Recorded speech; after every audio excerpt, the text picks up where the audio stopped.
Welcome to Sunlit Brushstrokes. Today I'm going to share with you some fun ways that you can embellish your paintings. I'll be demonstrating these techniques on my winter forest scene. If you'd like to see how to create one of these for yourself, be sure to check the link to this video in the description below.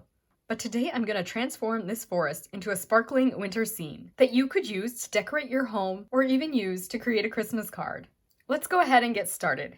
Alright, so this is a tree painting that I did that I wasn't as crazy about. I feel like I lost too much of the texture in these lighter areas. And so I thought this would be a good opportunity to show you ways you can add texture back in if you don't have enough texture in your lightest layers or if you need to darken things.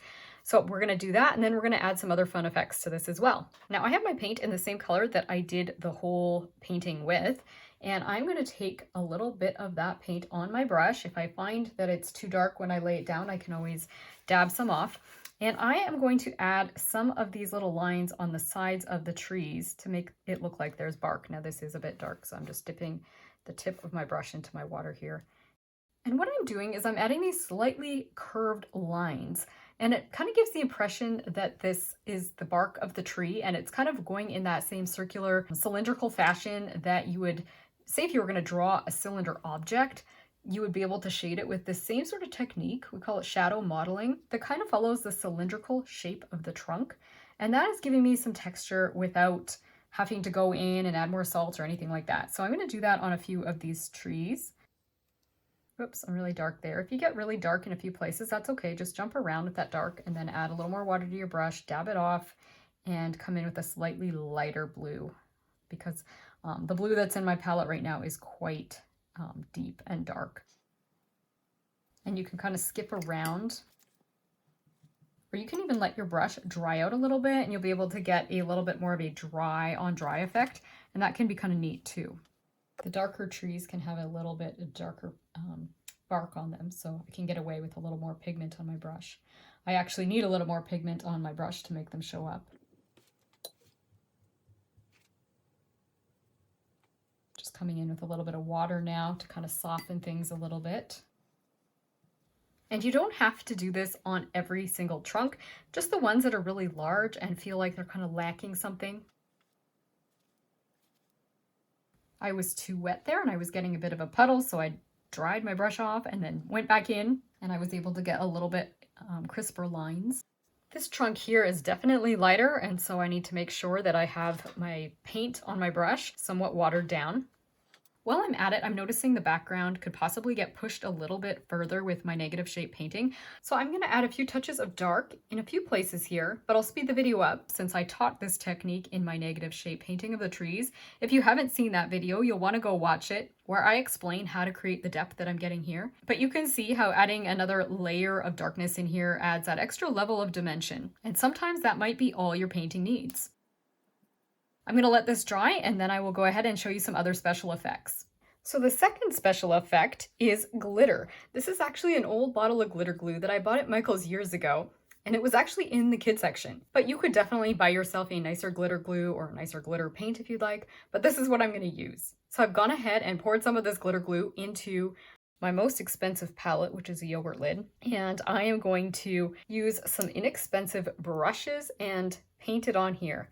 Now, the reason I like to add my glitter with a brush rather than just squeezing it out of the tube is that I feel I can kind of get a little bit more of an organic, abstract application here.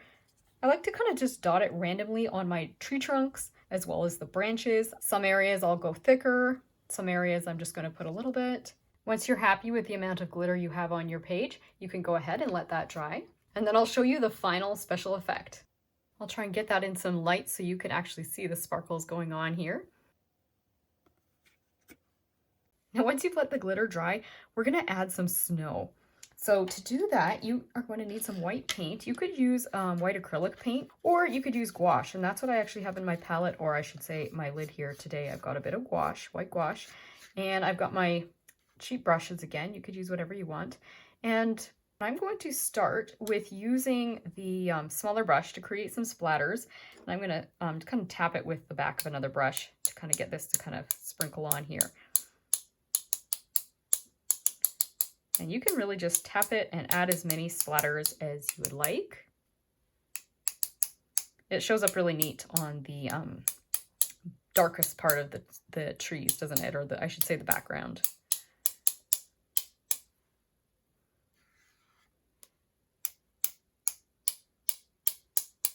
I was wondering if I was going to need to use this brush here to kind of create sprays, but it looks like I've got fine enough snow here. One thing you can do is kind of just flick a brush like this. So I'll just show you just so you know this technique, but I'm pretty happy with all the little speckles I've already got of snow, but you can kind of do this sort of thing as well. And you can get a finer snow or little splatter when you do this. And I'm just kind of like moving my finger across the bristles this way, and it kind of just goes fling, fling, fling.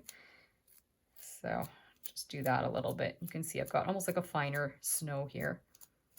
And you might like that effect better because it doesn't get as globby or whatever. You can see I've got kind of areas where those bigger snowflakes, if you will, are kind of like clumped. This definitely gives you just a more overall fine mist, if you will. Let's add a little bit more over here.